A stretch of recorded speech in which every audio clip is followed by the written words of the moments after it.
What's up, Chris Halleck in Palm Beach, Florida? What's happening? What's going on? How are we doing? I'd love to be outside.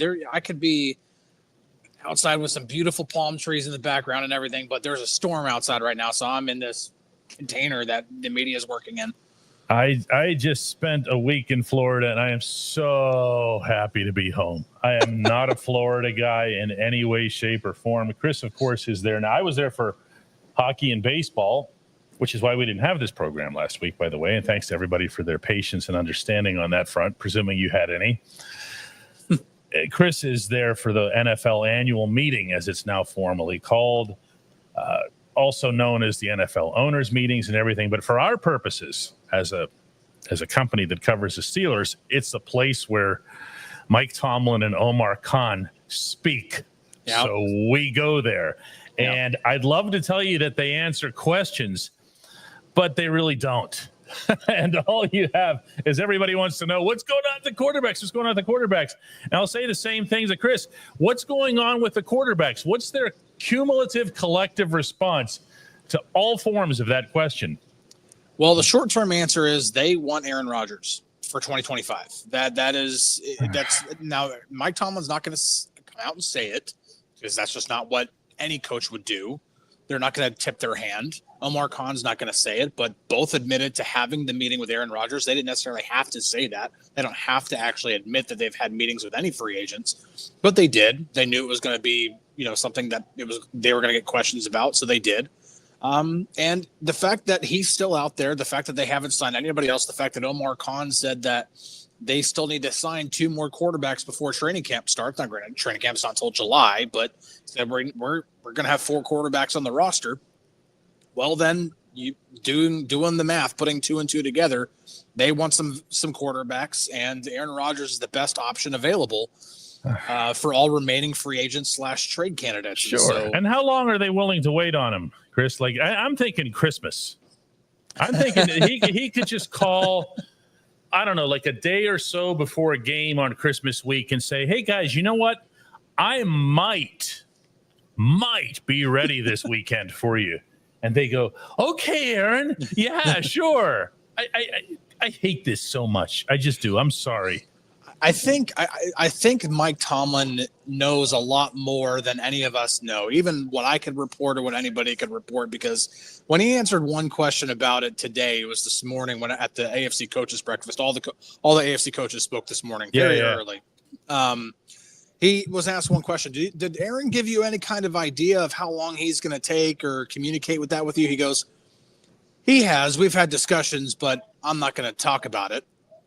That's paraphrasing what he said. And he had that kind of wry Mike Tomlin smile that he always has. And so I really think he and Aaron kind of have an understanding of how this is going to play out, that they're pretty confident that he's going to sign. Otherwise, you wouldn't see them waiting this out for Aaron pretty much.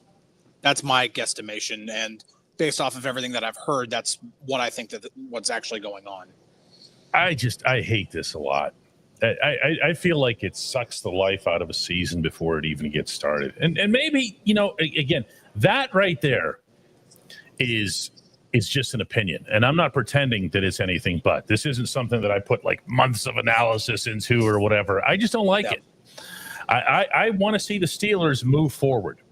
I want to see them move forward with multiple options at the quarterback position. Now, today, Omar Khan did say he just counted the bodies in the room. I guess he counted Skylar Thompson for the first time, too. Yeah. None of us do that, okay? No. Because we all count to 3 because Thompson's on a futures contract.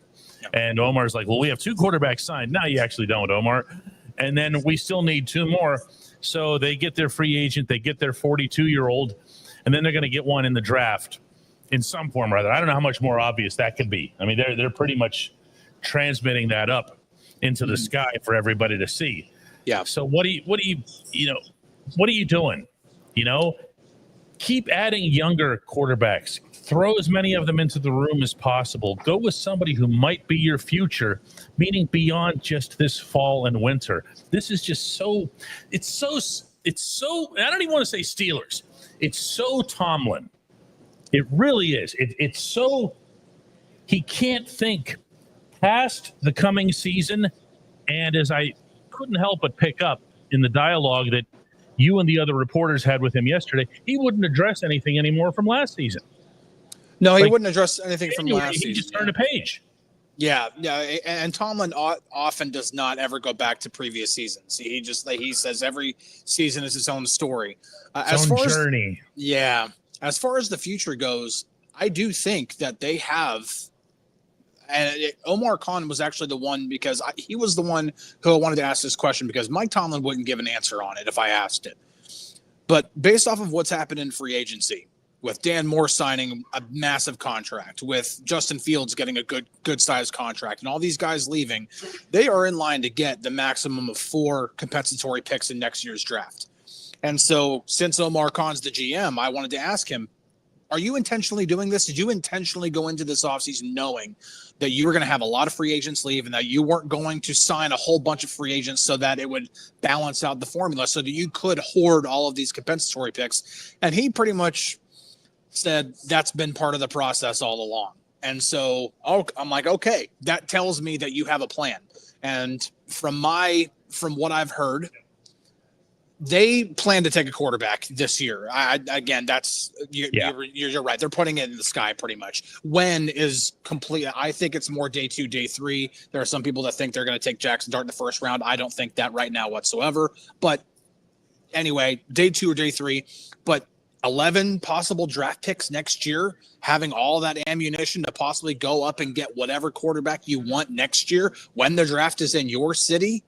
That, I believe, off of what Omar Khan said today, with them knowing that they are trying to get all these compensatory picks, to have that ammunition, to be aggressive, that to me is a long-term plan to possibly get your franchise quarterback of the future. It just can't be this year. Go get a young guy now for sure. See if he turns into Dak Prescott or Russell Wilson. Sure, why not? A 3rd or 4th round pick can turn into that. If in case he doesn't, you're going to have the ammunition to go to the draft next year and possibly go get whatever quarterback you want. Doesn't matter if he's going to be there at 1st overall or 10th overall. Wandering Warrior comes in. By the way, we adapted the format here a little bit today because Chris is on location, just to have him on for the entire show and get as much as we can from him down there at the NFL annual meeting in Palm Beach, Florida. Wandering Warrior says Mason is Shane Falco. Give him a damn chance. I don't know. I don't know that he's Falco. I don't know that he's whatever just happened to Sam Darnold in 2024. I don't know that he's whatever happened to Geno Smith when he got to Seattle. But I also don't know that he is any of those things. But to me, that's another thing that you're slamming the door on it. Okay, you're slamming the door on what you saw with your own eyes to end the 2023 season. You're slamming the door on what kind of a fit he would be in Arthur Smith's offense, meaning another Ryan Tannehill type. Mm-hmm. And you're just basically saying, you know what? We don't really care about that stuff. We don't care about adding to our possible future options here. What we care about is getting the 42-year-old in so that we can complete our journey. And Omar said it again today. They're doing everything in our power to win the Super Bowl this year. Yeah. Come on, man. So if I can play devil's advocate on that, absolutely. I've been thinking about this a lot, actually. And actually, I thought about it on my flight down here. I think Mason Rudolph, with the way that he played at the end of the 2023 season, that he can absolutely win you regular season games, playing the quarterback the way he played. And the way I remembered even describing it in the moment, whenever I was doing chalk talks and breaking down his play, was that it was competent quarterback play. And it's amazing what competent quarterback play can do when you have weapons, when you have a running game. And at the time, the Steelers had a running game. Najee and Jalen were both going nuts. The offensive line was blocking well. And so run blocking, right. It's amazing what can happen when your offense is working and you have just a competent quarterback. You can win football games. When you go up against Patrick Mahomes and Josh Allen, you still don't stand much of a chance because you have to have somebody who can put the cape on. Now, I'm not saying that Aaron Rodgers is the 4-time MVP that he used to be, but in watching a little bit of the tape that I have later down the season, there's still the occasional play every now and then where you see, there's still a little bit there. that flick of the arm in which it looks like there's barely any effort into it, and he just throws a seed 20 yards down the field, right in between a whole bunch of guys and right on the numbers. It's still there. We've seen it. We've seen it in spurts, yes. And I think that's the reason why. Now, that's me using my own, looking at all the evidence, is that they know that if they have any chance of really making a run this year, they need a little bit of special at quarterback. Not saying Mason can't be, but Aaron definitely has had special in the past, and there's still a little bit in there. And maybe if he's in the right situation with the right weapons, then maybe that special stands a better chance of shining a little bit more often than it did in New York. Well, I'll play my own devil's advocate to your devil's advocate. We'll just have a battle of devil's advocates here. But I'll put it this way. Yeah. I'll say that, to me, what you're describing is a high floor with the Mason Rudolph offense. Yes, absolutely. Okay, and not necessarily a high ceiling. And I don't think anybody would dispute that from the quarterback standpoint, right? When you're talking about Patrick Mahomes, Josh Allen, and the guys that you'd have to beat, yeah, it helps to have the guy with the cape. But this offense, the Arthur Smith offense, and this roster construction doesn't lend itself to the cape. It just doesn't. It's all about come on, I'm bringing up a fair point here, right? Oh, it is. It is. I understand. Yeah. And if we had Arthur on the show right now, he'd be going like this, because what ends up happening is, to him, and by the way, to his head coach, who happens to share this viewpoint at certain times, the cape is the time of possession. How many times did you or I speak with Arthur over the course of the past season? What was the number that he'd bring up? What would he say every time? Time of possession. Yep. 36-24. Did you see that? Did you see that? Huh, Chris? Did you see that? 36-24. It almost mattered to him as much as the points, because it keeps the other guy off the field. Therefore, you're the anti-cape offense. So I just want to throw that out there. You know, I think there are different ways to look at it. You don't have to beat the Chiefs and the Bills at their own game. You can beat them with your game. And I think Mason Rudolph is eminently equipped to do that. Lyle Croft says, Rodgers hasn't won a Super Bowl in like 15 years. Well, yeah, it was against the Steelers. Tomlin hasn't won one in even longer. Yeah, that was a couple of years before. Prior. Yeah. What is there to make you think it'll happen now?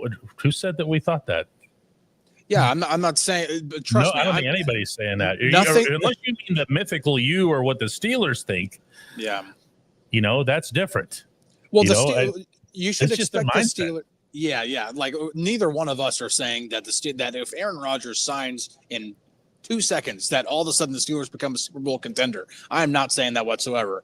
But what I do think that what you should expect the Steelers to do is to try their hardest to win.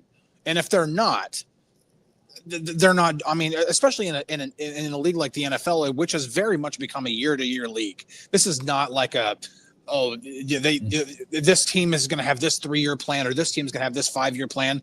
It's not turning into that. Look at the Texans and the turnaround they had. And all it took was a change of the coaching staff and drafting a quarterback. And it was like one draft and one offseason, and boom, they were all of a sudden the massive favorites in the AFC South. It doesn't have to be this long-term plan. The 49ers are about to run into a whole bunch of contract issues. I'm sorry, I just don't see the 49ers becoming this team that's going to have to go on this long rebuild. That's not the way the NFL is constructed. The Steelers can be right back in it, all while still competing, still trying to win. They should be trying to win. Denny brings up a good premature point here.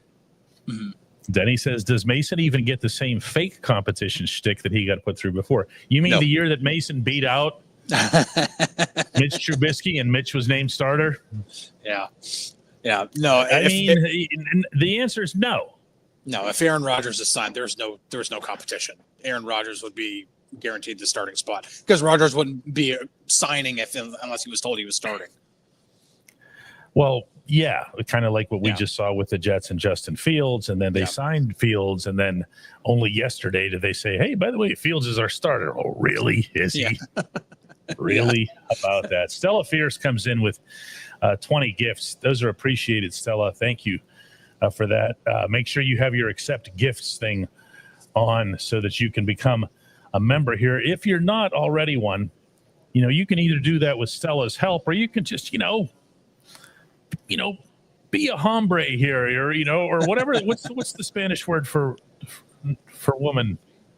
Hombre. I'm not even sure. I took 2 years of Spanish in high school. And I don't remember almost any. I don't know. Somebody will put it up.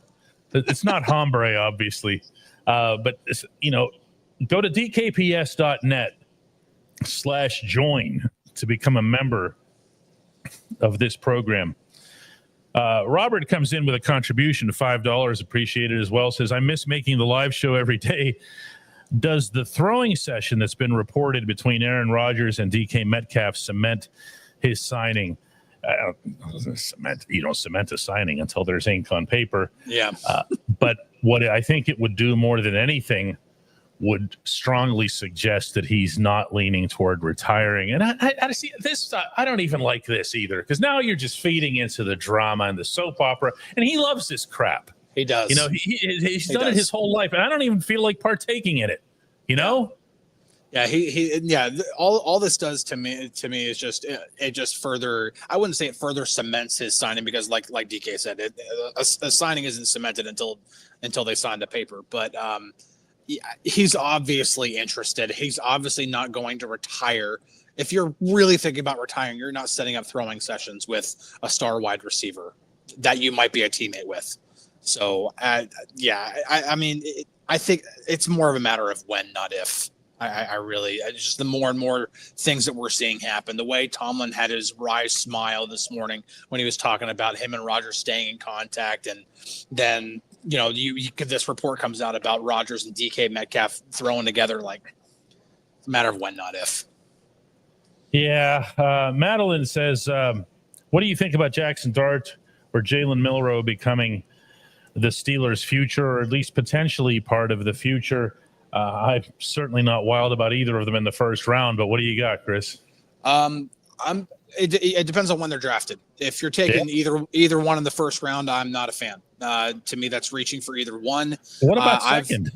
Because Omar did say today that he wants to get back into the second round. That, of course, is the pick that they gave up for Metcalf. If you get back into the second round, I think it's a little bit more affordable. It's a little bit more realistic. It's still a little rich. I really would rather the third round. I don't think Dart's going to be there in the second round anyway.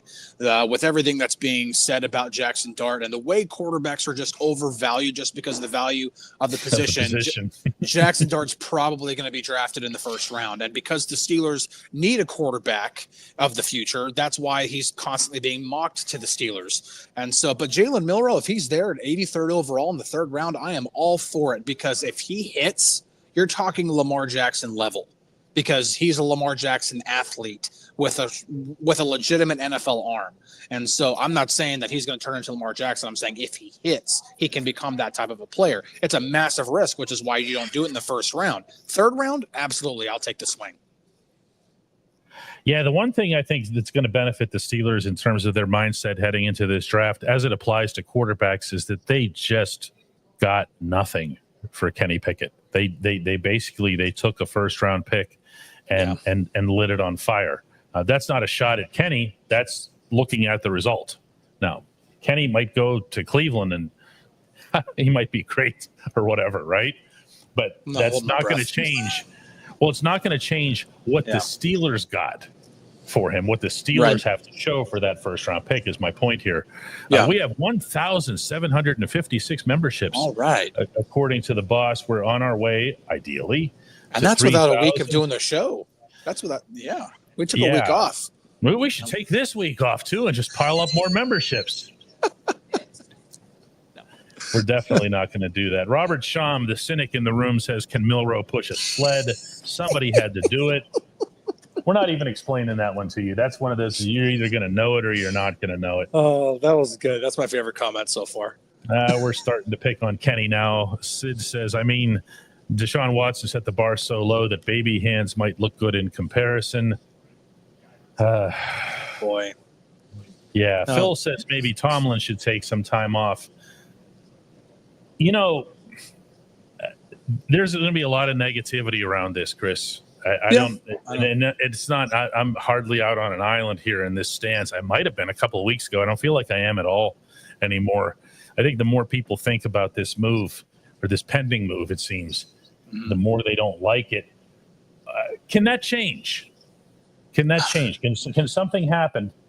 I'm not talking about the obvious, like, hey, winning your season opener, everyone's going to love it. Okay. Yeah. I'm talking about before then. What can change? Because even when he comes to training camp, is everybody going to be just like, oh my God, look at him. He's so old. What are you doing here?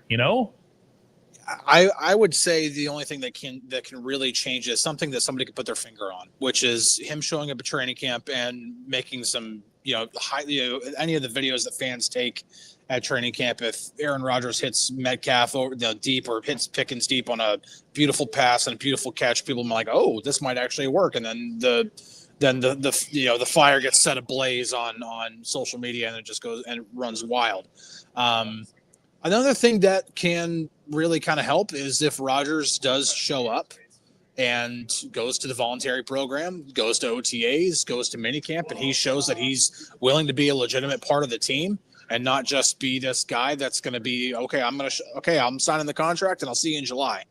If he shows up and he's looking like he's really investing, I think that's another way that can possibly, but with the angst and the vitriol that fans are having so far over this, I think the only thing that's going to really change it is if they win football games. Win football games, yeah. I don't think there's any doubt about that. I think if there's anything else that would get in the way, this is kind of abstract and it's possibly even unfair. It's the first time he gets hurt. I'm talking about the first time he comes up limping at training camp, even if it just keeps him out for a couple days, you're going to see people go, look at this. Look at what they're doing. We saw some of that with Russ, not just because of the sled, but because he would be in there, then he'd be out of there, and then he'd be wearing the uniform, even though he wasn't practicing, which was weird, And it was like, can we just go with the guy who's actually out there playing? Can we do that? I'm talking about when it was Fields. Yep. This is different. Brian Jonker says, what is the over-under on number of games that Rodgers can play this season, Chris? Well, I mean, he played all 17 last year. So, no, I'm not saying that he's just at his age is an automatic lock to play 17 games. But the fact that he does get rid of the ball quickly, that bodes well for him. He gets rid of the ball a lot quicker than Russell Wilson or Justin Fields did. So that would help the offensive line immensely.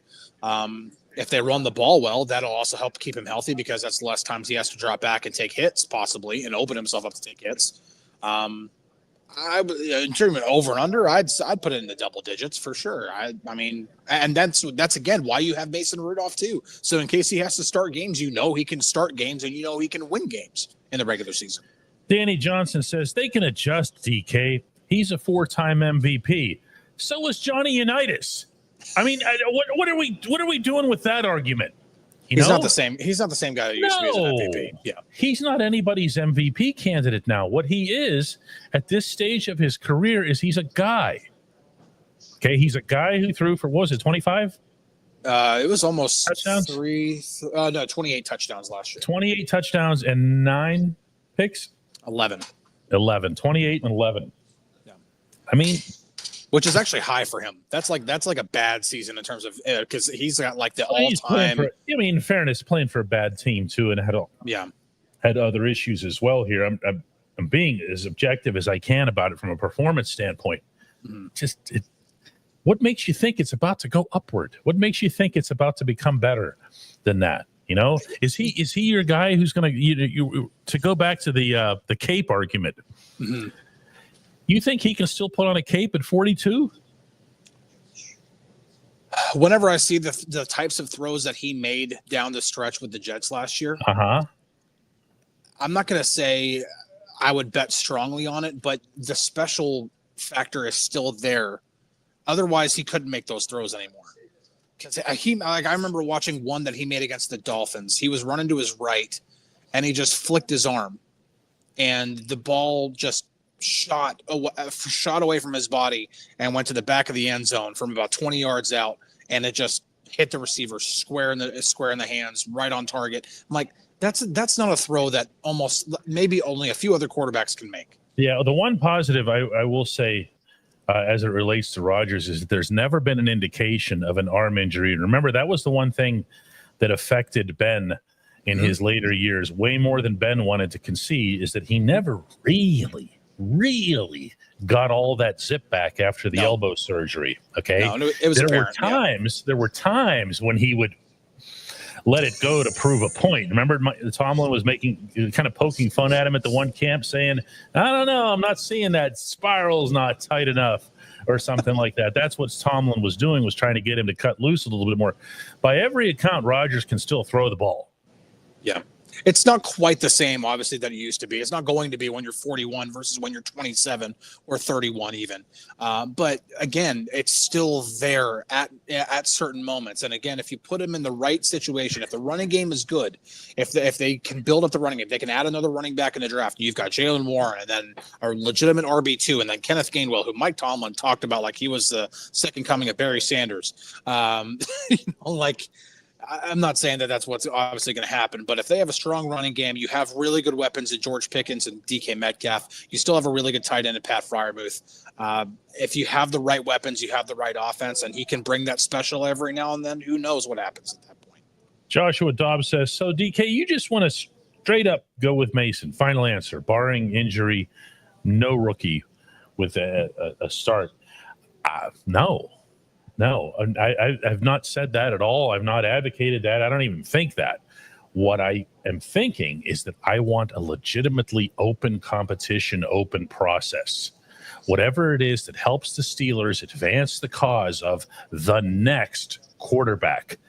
Doesn't matter to me who it is. It can be Tyler Shuck. It can be anybody. It can be if they bring in somebody out of the draft, or they were to go acquire a youngster from somewhere else, and they come into Latrobe and they just light it up, and that does happen. People do get surprised by camp performance. Dak Prescott. Dak Prescott in Dallas. No one, including anybody in Dallas or the Cowboys operation, saw Dak coming. Nobody. And even remember when Dak started out that season and he was doing all this good stuff, and we're all still like, what? What is that? This doesn't make sense. He looks comparable to the guys that were taken away at the top of the draft. What is this? But then what ended up happening, Cowboys didn't block him. The Cowboys kept an open mind. They didn't sign a 42-year-old. They just let him play. Yeah. That's a great comparison. Yeah, and that's why you still take a chance. You know, if Jalen Milroe's there in the third round, you take a chance. You know, because you don't, especially with somebody with that kind of talent level, with the way that he can run. I'm dead serious whenever I say this. The minute Jalen Milroe was drafted, he is probably the third best running quarterback in the league, behind Lamar Jackson and Justin Fields. Immediately before he even takes a snap, he is that type of a runner. We're not talking about anything else from that position at quarterback. Then you talk about the development that has to happen as a passer. That's why he's not a first overall pick candidate or even a legitimate first round talent, because he has a long way to go. Even despite having a real NFL arm, he has a long way to go to develop as a passer in terms of the types of throws that he can make, the way he can break down defenses, pre-snap, post-snap, all that stuff. But take a swing. Who knows what happens? What if he shows up and he just starts to pick up things a lot faster than you expect to, and he can start making certain throws that you didn't necessarily see him make consistently at Alabama? Who knows what happens, or what happens throughout the course of the season? If Aaron Rodgers is your guy and he gets injured for the season in week 8, and then all of a sudden Jalen Milroe gets a helmet, he's got to step in, and something happens, he can step in. Just take a swing. It's absolutely worth it. And if that doesn't work, no matter what, you're stockpiling the draft picks. Right now they're projected to have 11 total draft picks with the 4 comp picks that they'd be getting. You have all the ammunition you want to go get whoever you want. I don't care who it is. You can go get whoever you want. The comp picks. He salivates over the comp picks. Ryan Lytle says, first of all, Jimmy says, stop talking about quarterbacks. I mean, it's our show. We can talk about quarterbacks. It's also the subject of the day. What else did you think we were going to talk about? Ryan Lytle says, do we bring back the true fullback this year? If they could have signed Juszczyk from the 49ers, they would have had a true fullback. And the fact that they brought him here would seem to suggest that at least with someone of that caliber, they would entertain it. Frank Rice says, "Stop talking about comp picks." This is going to be the new theme now for the rest of the show. What we are and what we're not allowed to talk about. But I will. Okay, I'll say this: people want to plan. If people want to plan going forward, the comp picks are absolutely a part of that. If you want, think about this: if the Chiefs won the year that they traded up to get Patrick Mahomes, they had to trade up 17 spots to go get him. They gave away, obviously, it was a swap of first-round picks. They had to give away another first-round pick, which was the next year, and a third-round pick. If the Steelers go into next year and they have 3 third-round picks, and maybe they could put something together where they don't have to give away a first-round pick to go get whatever quarterback they want. It's part of the plan. It's part of wanting to go get that guy. Robert says to stop talking about fullbacks. Let's move on to linebackers. Dead Sea Monster says, stop talking about football. We can do that. Daniel takes it further and just says, stop talking about the Steelers. What do you want to talk about, Chris? Oh, man. We've been pretty much limited. Want to talk baseball? Anybody want to do that? Anybody want to talk about your Buccos? Oh, geez. That baseball team, man. We were waiting for Mike Tomlin to talk yesterday, and we had one of the me and Dale were sitting Dale Lawley. We're sitting close to each other, and he had the Pirates game on his computer. We're just sitting there watching it like, it's just such a big baseball team. But the problem with that assessment, though, Chris, is that you could have been talking about either team. And what's so much more damning than the Pirates losing 3 out of 4 down there in Miami is that from the very beginning, and I was there covering the opener, they look no different from each other. And if the Pirates had taken 3 out of 4, it wouldn't have altered that. Meaning if they had just, gotten one of those Manfred runners home, that would have been it. Love the Manfred runners. That's probably my favorite term, other than because it's either the zombie runner or the ghost runner. Just calling it the Manfred runner. That's good. Thomas says, let's talk swing tackles.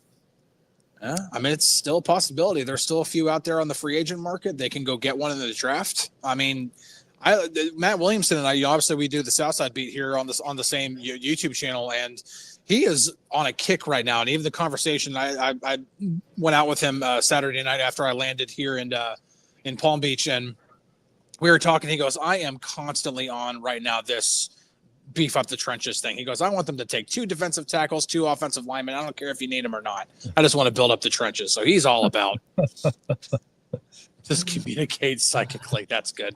Yeah, it's very good. Cody says Penguins all the way. Everybody jump on board. What a day that was at the arena yesterday. I know the game meant nothing, but the show of appreciation for Sidney Crosby passing Wayne Gretzky with his 20th NHL season at a point per game pace, and then to have him, I know you saw the highlights, Chris. The passes that he was making were out of this world, off his stomach, blindly finding Ricard Raquel to spring him for a breakaway.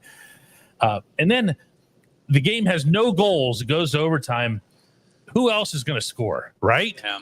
Right. Because there's his parents there in the crowd, places. And it was just, what a scene it was. And having the kids come up and having a real plan put into place and put into motion by the Penguins, something that you don't see, by the way, for the Steelers, and certainly not for the Pirates. That was a pretty uplifting day to be a hockey fan in Pittsburgh, Pennsylvania. It really was. I could feel that in that building. Yeah, and it's a difficult spot for the Penguins to be in, obviously, because you have this amazing all-time NHL player who's obviously getting closer to the end of his career. I still think he's got more good hockey left in him. I mean, he's 37. Just because he's 37 doesn't mean he still can't be a good hockey player. He's proving it. I've heard that Mario thinks he can go to 45. It wouldn't surprise me, man. It would not surprise me. Would not surprise me.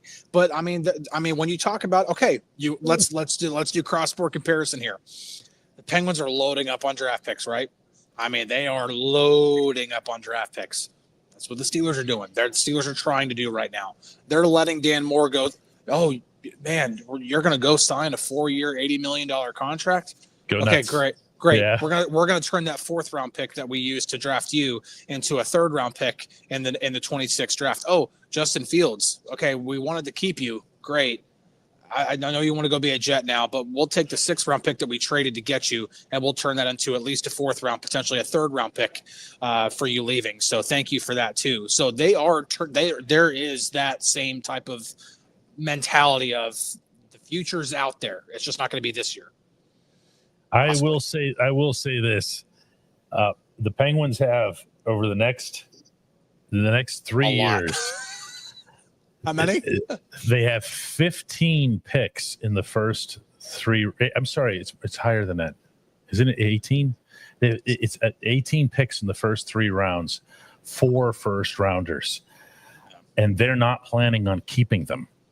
Meaning they're planning on using them as capital, which is something that you mentioned, that Omar might be doing in a bid toward getting a quarterback in 2026 at the NFL draft across the river. There's a lot of hope for that franchise, and it's coming sooner rather than later. I would love to see, Chris, something remotely resembling a similar approach from the Steelers. I think this is the time to do it. When you have these comp picks, when you have tradable assets, okay, It doesn't mean you have to go 2 and 15. Okay, I don't know where that comes from. Okay, you can always trade up, right? You can always move up. That's what the Chiefs did. The Chiefs, they went 12-4 and had Alex Smith, who was a Pro Bowl quarterback, on their roster. And they went and traded up 17 spots and went and got Patrick Mahomes in a terrible. I went back and looked at it today when I was writing my piece on what Omar Khan said today. That was a terrible draft class. Mitch Trubisky was drafted 2nd overall. Deshaun Watson was the only other quarterback taken in the 1st round. All the rest of them, you know who the best quarterback was out of all of the quarterbacks not taken in the 1st round? Josh Dobbs. That's the level that we had in that quarterback class. Patrick Mahomes is the only guy, and then Deshaun Watson for the couple of years that he was really good in Houston. It wasn't a good quarterback class, but either way, they identified their guy. They were like, well, I don't care that we just finished 12-4. I don't care that we have a Pro Bowl quarterback on our roster already. We see a guy that we're willing to go get, and they went and got him, and now they've won 3 Super Bowls because of him. And if the Steelers can do that same thing, I don't care who it is right now. There's a whole college season to play. If it's Drew Aller, if it's Nussmeier from LSU, whoever it is, if there's a guy that they want to go get, they can go get him. Cody comes in with, remember that Kyle Dubas, the Penguins GM, hired an analytics guy from the Rays, who are the geniuses, of course, of baseball. Dubas poached a Rays employee before the Pirates did, which is funny unto itself. Funnier still, true story from today's Penguins practice. Our Taylor Haas was covering it here at PPG Paints Arena. At one point, you're going to love this, Chris. Mike Sullivan stops a 3-on-3 drill and yells out, "Hold on to your sticks. Stop dropping your sticks. We lead the league in dropped sticks." And I'm thinking, who put the time in to find that out? This is what analytics departments do. Oh my gosh. We lead the league in dropped sticks, and he yells it out on the ice for the whole team. And then at the same time, I'm thinking, hang on a second. Do the Steelers and Pirates have something like that going on? Well, is there something that they're doing that could be more intelligently quantified by analytics? Well, we know the Pirates are paying a boatload for their analytics because, I mean, a separate bus to the game. You know that. I mean, you and I count them. Yeah. So the Pirates are definitely paying for it. Whether they're getting their return on their investment is a completely different subject. As for the Steelers, I mean, now I will say, when it comes to football and analytics, football is probably the most behind on analytics of all the sports right now. And yes, so that's fair. I mean, I think the Steelers are trying to embrace analytics the best they possibly can, but just in general, football is just so far behind the other two sports. And just so far behind. It's just, when I think of analytics and analytics failures, this is going to sound like a criticism of a good football player in Mike Williams, and it's not, because Williams showed us that he can make plays. Yeah. But there was some disconnect between the Steelers acquiring Williams at the trade deadline and what the head coach would have wanted from him. So there's a misfire in the scouting or the quantification or the skill set or his age affecting things, to the point my God, to the extreme that Williams wins you a game against a team that would wind up in the NFC Championship, okay, on their field. He wins you the game, and the head coach still goes, nah, I'm not using him. Yeah, that one's. I'm gonna have to do some talking to a lot of people to try to figure out what the heck happened with the Mike Williams situation, because I don't know if he it's just did was catch the ball when it came his way. Yeah, I don't know. I really have that one's still a stumper to me. I really don't have a good answer for that. I wish I did. Yeah. Guys, thanks so much for watching. Appreciate it. We're going to dispense with the usual format and do everything. Can you tell that the boss is not here today? The boss is going to be back tomorrow. She was visiting the kids up in New York, and everything will be back to normal. So talk to everybody.